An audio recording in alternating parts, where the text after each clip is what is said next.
Tres aspectos que impiden amar. Saludos mis muy queridos amigos, que Dios los bendiga, bendita sea esta hora. Cuando les ofrezco bendiciones, ¿qué significan estas palabras para ustedes? ¿Las oyen tal vez como simples palabras sin significado, sin realidad? Las bendiciones tienen una realidad muy precisa, amigos míos. Si tan solo fueran libres, realmente libres de todas sus barreras, de todas las capas que les impiden sentir, vivir y experimentar la vida plenamente, estas bendiciones serían una realidad para ustedes. Sentirían la corriente real, la corriente de amor que fluye a todos y cada uno de ustedes desde un mundo de luz y libertad, desde un mundo de armonía y verdad, desde un mundo de amor. Pero esta corriente de amor muchas veces no puede alcanzarlos y penetrarlos. Es posible que no la perciban ni experimenten porque los sentidos que están destinados a estas percepciones están embotados por sus miedos, su vergüenza y sus deseos urgentes y por sus defensas, todas ellas basadas en el error, la confusión y los errores conceptuales. ¿Cuántas veces he hablado de esto en los momentos que hemos pasado juntos? Pero con demasiada frecuencia solo oyen y no entienden ni experimentan verdaderamente mis palabras. Estas pueden volverse reales solo cuando encuentren su verdad específica dentro de ustedes. Y, amigos míos, esto no puede hacerse por deducciones y hallazgos intelectuales, sino solo cuando se permitan sentir, vivir a través de sus emociones y, por lo tanto, determinar los errores conceptuales específicos que han albergado toda su vida. La conciencia de su falsedad los acerca mucho más a la corriente de amor que llega a ustedes desde afuera y a la corriente de amor dentro de ustedes. Dentro de cada individuo existe un pozo de sabiduría y amor.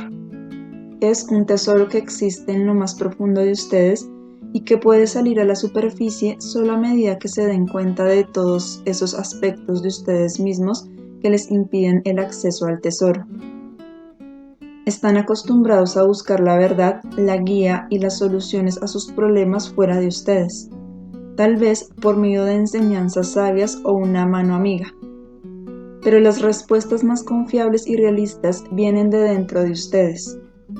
A fin de abrir el pozo se necesita ayuda externa, pero esta es valiosa solo si logran llevarlos a la fuente interna. Aparte de este camino de autoconfrontación, ¿existe otra manera de abrir el pozo? Sí la hay. Deben buscar la calma exterior e interior. Todos los días entren en meditación para aquietarse de modo que conozcan de manera precisa el ruido interior que tapa el pozo de sabiduría y amor. Después de traducir este ruido en pensamientos concisos, esta meditación finalmente sacará de ese pozo de guía sabia sentimientos cálidos de amor, afecto y comprensión, sin que sus propias necesidades urgentes borren la percepción realista de otros. Si quieren ignorar y evitar el ruido interno de miedos, vergüenzas, defensas y necesidades urgentes y acuden directamente al pozo de calma, no alcanzarán en realidad el tesoro interno. Pueden creer que lo hacen, pero esto no lo vuelve real. La existencia momentánea de la barrera y el ruido tiene que reconocerse con una apertura relajada y luego traducirse en significado. Esta es la manera, amigos míos. Estos periodos diarios de entrar en calma para determinar el significado de la barrera a la calma los ayudará mucho, y esta práctica definitivamente no puede descuidarse. Hemos hablado de lo nocivas que son las barreras. El énfasis entonces era sobre ustedes mismos y no en su relación con otros. Sin embargo, como bien saben, su infelicidad y su confusión siempre se conectan con la dificultad de lidiar con sus congéneres. Por lo tanto, usaremos ahora el conocimiento que han adquirido acerca de ustedes mismos mediante su trabajo en este patchwork y lo aplicaremos a su relación con otros. Cuando observen con calma sus reacciones a otros, seguramente se darán cuenta con precisión de una tensión interior, de una cerrazón apretada. Esto les impide reunirse con otros libre y abiertamente, sin restricciones. Entonces no pueden tratar de comunicarse sin arrebatar y sin demandas urgentes. No pueden dar sin miedo. Cuando estén dispuestos a comunicarse con otros con amor, entonces y solo entonces puede ser realmente plena su vida, no importa lo valiosas que sean sus diversas actividades en otro sentido. El miedo siempre dice: pero ¿y qué hay de todas las personas que se aprovechan de estos sentimientos cálidos y amorosos? Si no estoy en guardia y me permito sentir, sufriré. Es cierto que su pozo interior, con su sabia guía, su intuición confiable, no puede funcionar cuando está espesamente cubierto de capas de falsedad. Al taparlo aún más espesamente cuando se impiden sentir, no abren el pozo de verdad que hay dentro de ustedes. Así que el remedio debe buscarse permitiendo que las capas que cubren este pozo sean penetradas por su comprensión consciente. Cuando esta profunda comunicación con otros, basada en la comprensión de sus propios bloqueos del pozo de verdad, no tiene lugar, están aislados. No es posible que sean felices.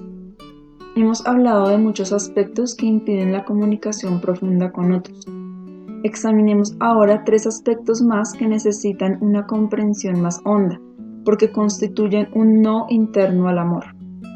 Como verán, este no interno no se debe solo al miedo al sufrimiento, al dolor y a la decepción. Los 3 aspectos que tenemos que considerar pueden encontrarse en casi todos los seres humanos en algún grado. Sin embargo, uno de estos 3 aspectos podría ser predominante, mientras que los otros 2 pueden tener menos importancia. No importa lo poco que sientan que se aplican a ustedes, mírense y observen de cerca sus reacciones emocionales. Cuando las traduzcan en significado, sin duda descubrirán que uno o el otro o los 3 aspectos existen en ustedes en diversos grados. El primer aspecto es el miedo de que se les fuerce a hacer algo que no quieren hacer si se permiten sentir como naturalmente tienden a hacerlo. Tienen miedo de tener que hacer un sacrificio cuando no tienen deseos de hacerlo o de ceder cuando esto es desventajoso o inconveniente. Creen que la única manera de protegerse contra las demandas excesivas y tal vez incluso infantiles de otros es refrenando sus sentimientos naturales y por ende interrumpiendo la corriente del amor desde dentro. A la inversa, creen que si se permitieran estos sentimientos naturales, se verían obligados a ceder. No ven otra alternativa. Por lo tanto, al ver solo estas 2 alternativas, minan el proceso orgánico del crecimiento emocional, manipulando sus sentimientos de la manera más negativa y destructiva, con graves repercusiones en su vida psíquica y en su relación con otros. Menciono solo 2 de estas repercusiones. Una es una culpa profunda por esta prohibición deliberada de amar, y otra es una subsecuente falta de confianza y respeto por sí mismos. Para expiar la falta de amor, uno suele hacer mucho más por otros de lo que sería normal, y entonces, como consecuencia, realmente se aprovechan de uno. Como todo lo que hacen es sin amor, como sustitución del amor negado, sus acciones no eliminan su culpa. Esto demuestra una vez más cómo no pueden evitar caer en la misma situación que se esfuerzan por evitar por medios falsos y poco realistas, basados en conclusiones equivocadas. Todas las emociones que se originan en el error conceptual de que sus verdaderos sentimientos los meterán en problemas, culpa, resentimiento por hacer lo que ahora hacen compulsivamente como sustituto del amor, la falta de respeto por sí mismos, crean confusión y los vuelven incapaces de manejar las relaciones estrechas.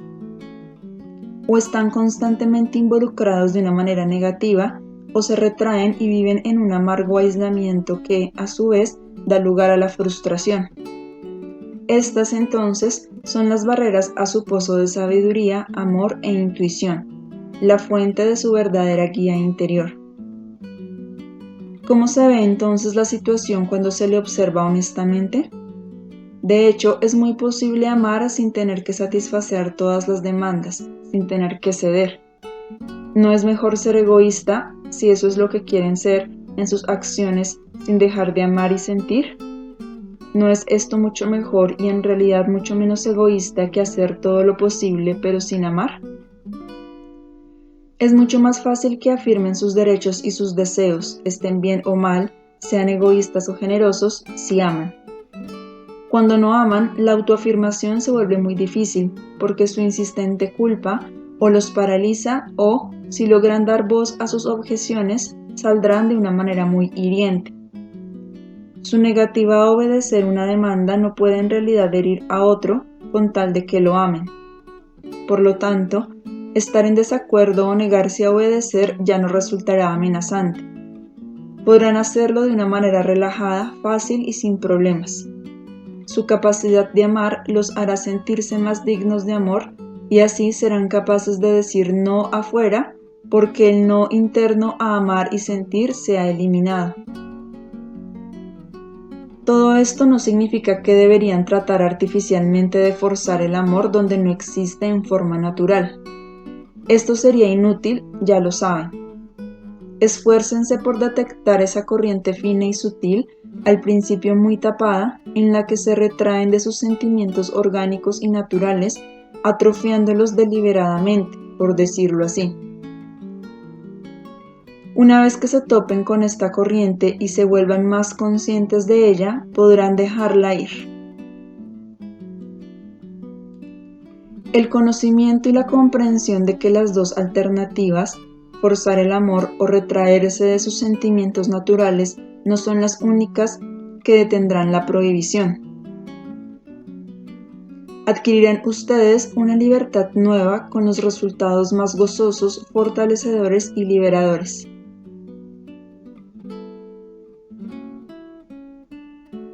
Si no hay sentimientos cálidos y amorosos para empezar, solo vean qué sentimientos sí hay. Encontrarán todas las emociones negativas que hemos examinado. Estas tienen que reconocerse y entenderse, no alejarse por la fuerza ni suprimirse.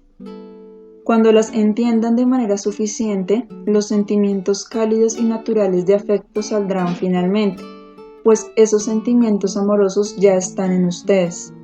No les tienen que ser dados.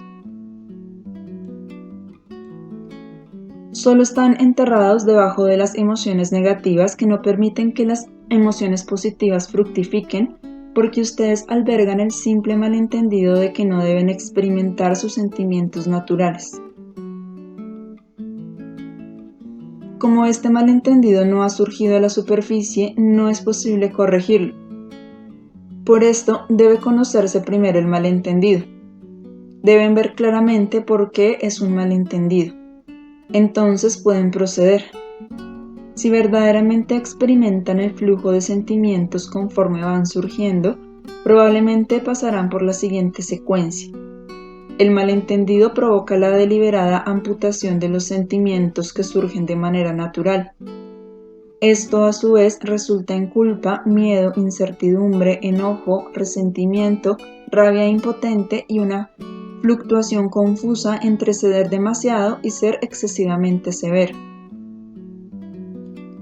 Tienen que experimentar plenamente todos estos sentimientos y confusiones antes de que puedan sentir verdaderamente la realidad del amor que hay en ustedes. Al principio, el amor se manifestará solo ocasional y débilmente, no en forma dramática. Cuando esto suceda, dense cuenta de ello, déjenlo fluir y vean el maravilloso efecto que tiene en ustedes y en quienes los rodean.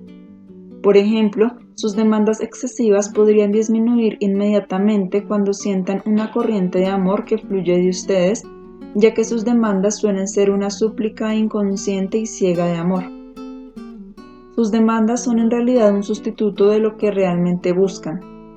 Una vez que se brinda el amor genuino, las demandas disminuyen. El segundo aspecto es este. Como saben por nuestro trabajo en el pasado, casi todo el mundo tiene el deseo de ser aceptado y pertenecer a un mundo superior simbólico. Cuando este mundo aparentemente superior resulta ser insensible, poco demostrativo o incluso duro, No se atreven ustedes a sentir sus sentimientos naturales por miedo a ser despreciados por las personas cuya aprobación buscan. Este miedo es especialmente fuerte cuando tienen sentimientos naturales cálidos hacia alguien a quien ustedes están convencidos de que deberían rechazar de acuerdo con el código imaginado o real de este mundo superior. Si hacen esto, el daño que se infligen tiene gravísimas consecuencias. Lo más probable es que esas personas piensen en realidad de una manera muy distinta de lo que ustedes creen. Tal vez los respetarían, los querrían y los aceptarían mucho más si ustedes fueran personas bondadosas y amorosas que no niegan ni traicionan lo mejor de ustedes con el fin de obtener su aprobación. Quizás ellos no estén conscientes de estas reacciones, pero como las corrientes inconscientes son una realidad, su respuesta demostraría que es así. Solo cuando tengan el valor de ser ustedes mismos podrán descubrir la verdad. Algunos necesitan mucho más valor para manifestar sus seres amorosos que sus seres asertivos y fuertes. Pero supongamos que el mundo superior de sus aspiraciones es realmente como ustedes creen que es. ¿No significa esto que esas personas son tan inmaduras a este respecto como ustedes? Emular esa inmadurez jamás puede producir el respeto por sí mismos ni la certidumbre en su personalidad. Lo único que puede hacer es crear autodesprecio y culpa que les robarán el terreno firme bajo sus pies que solo puede darles el ser ustedes mismos. Simular fuerza traicionando a su ser real, negando su amor a los más débiles a quienes creen que deben rechazar, produce el mismo odio por sí mismos que sienten cuando carecen de valor y autoafirmación, cuando se someten por evidente debilidad.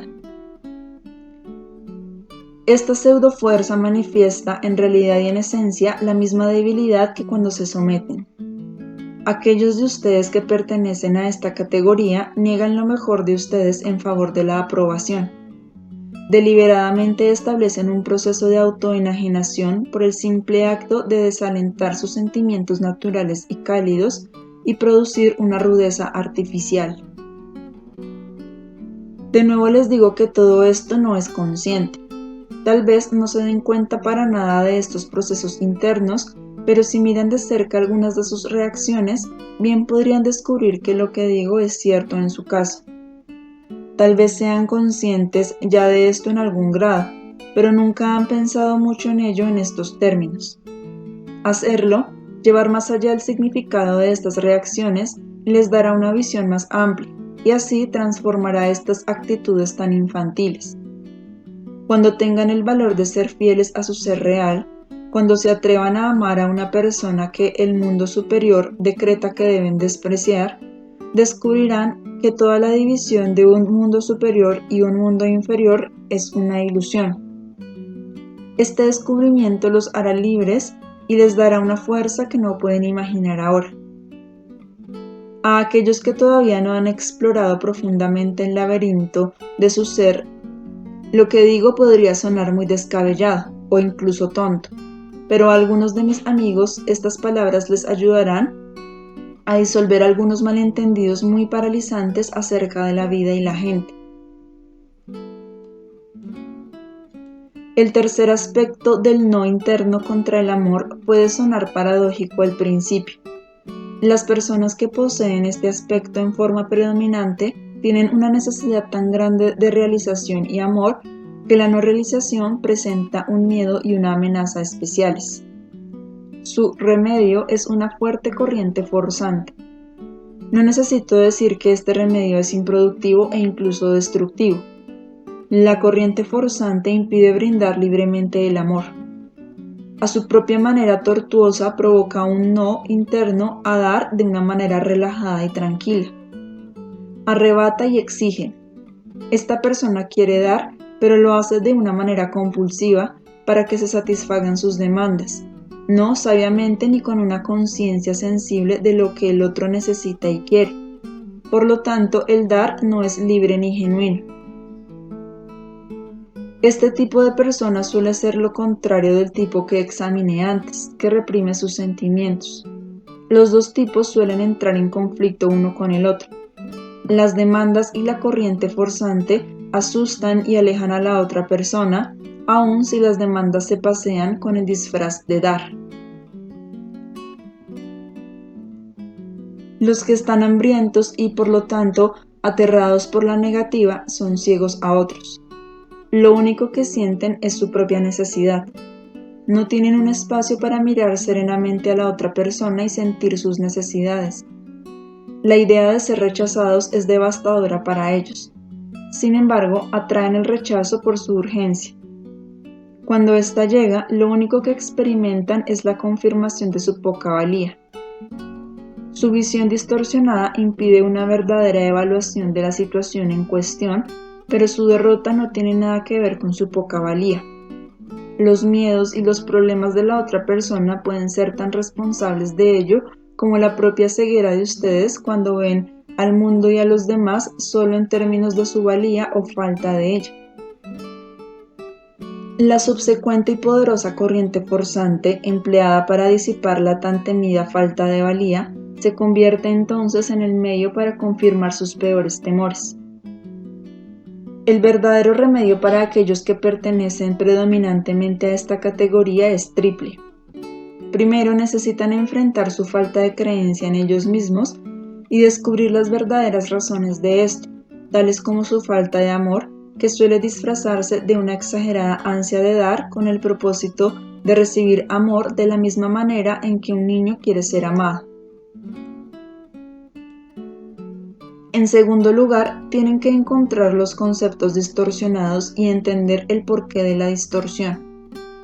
En tercer lugar, deben permitirse experimentar todos los sentimientos a medida que surjan en el proceso de su autobúsqueda.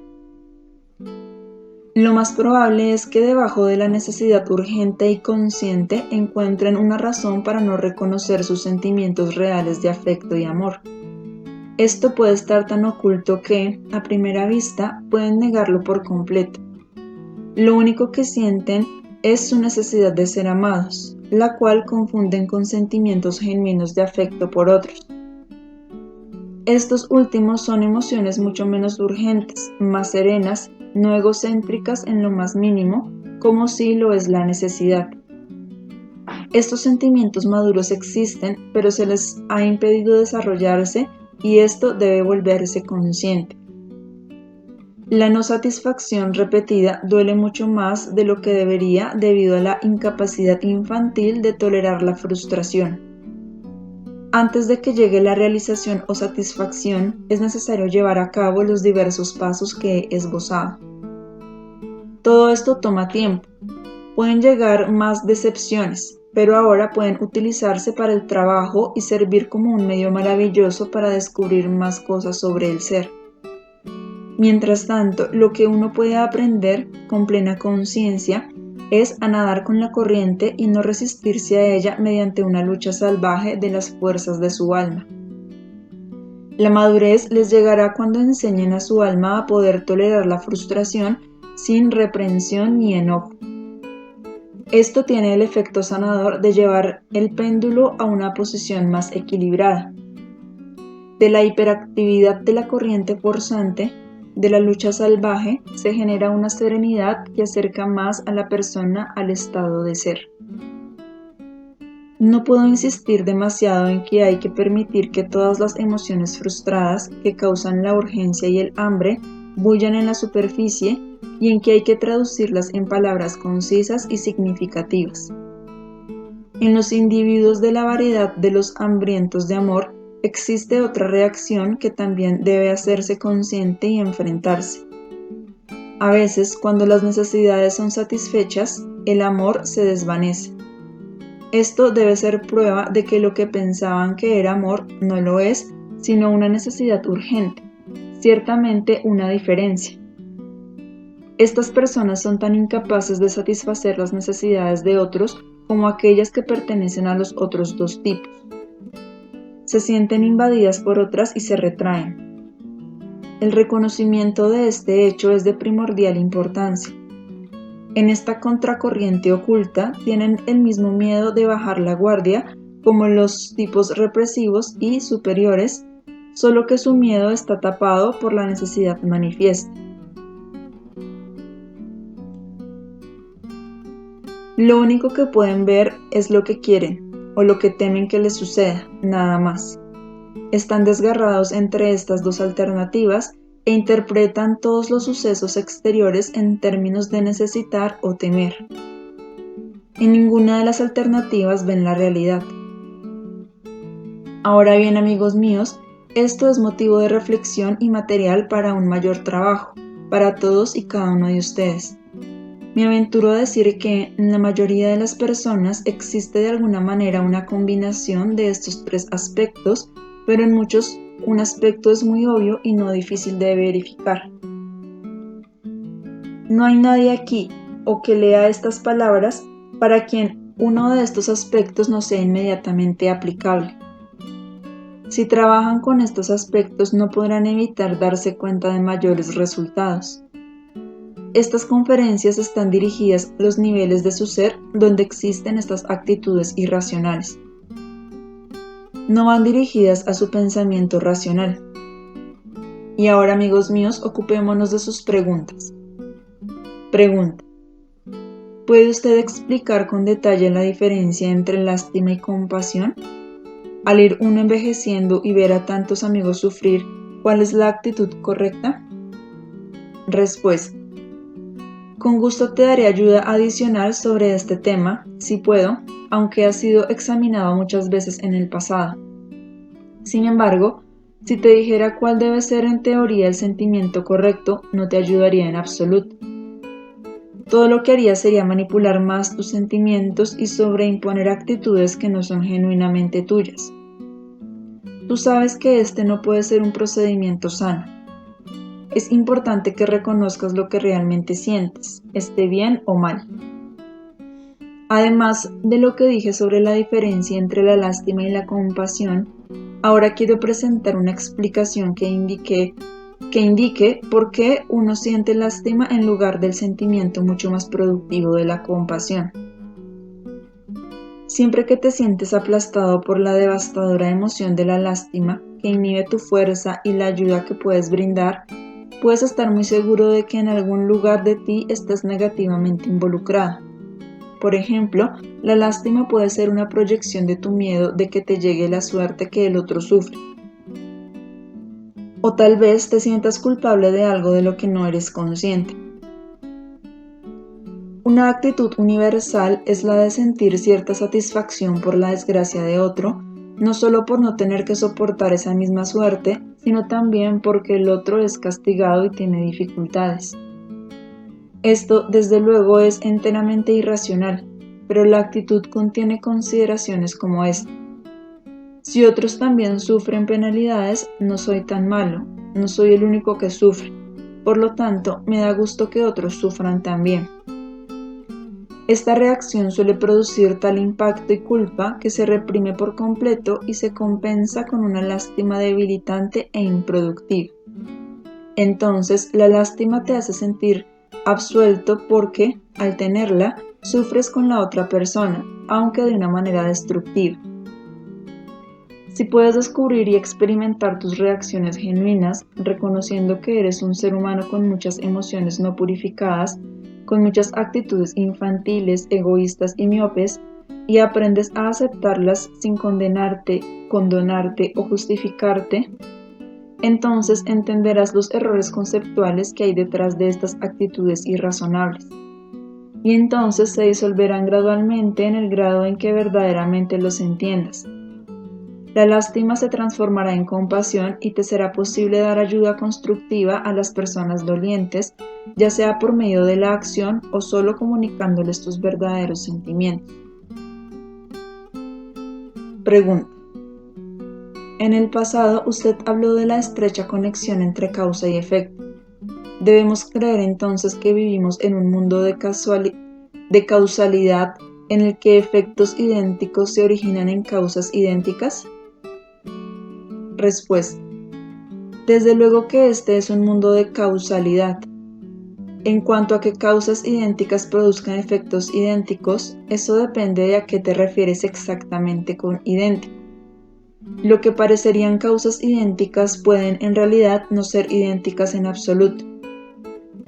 El acto puede ser el mismo, pero los individuos son diferentes. Tomemos un ejemplo extremo como el asesinato.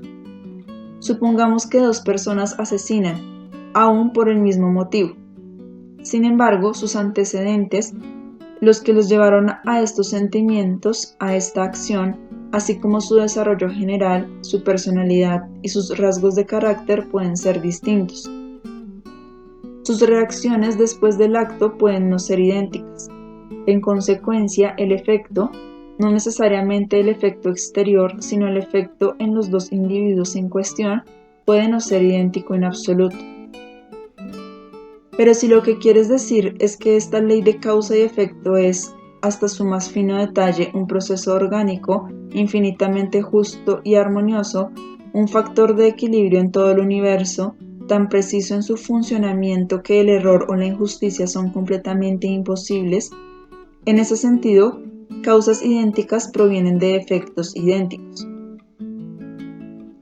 No es fácil entender por qué debería ser tan difícil para los seres humanos aceptar que viven en un mundo de causalidad. Cuando miran de cerca el mundo y los eventos que en él suceden, constantemente se enfrentan a la realidad viva de causa y efecto.